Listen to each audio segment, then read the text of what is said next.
Hi everyone, this is DailyChilli. I'm here in Medellín. This is my first time here.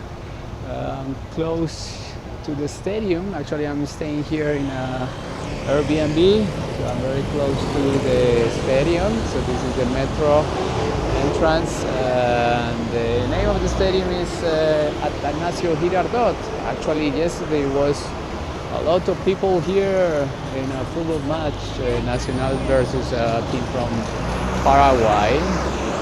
Sadly, they lost by penalties, but it was very cool to see all the people here cheering at their team, Nacional, Atlético Nacional. And here, this is my first time here in this beautiful city. Actually, I'm very impressed. The people here is very civilized and very friendly actually. Okay, so that's it from me this week. And today's password for my daily Diario post is Medellín. Okay, see you guys. Bye.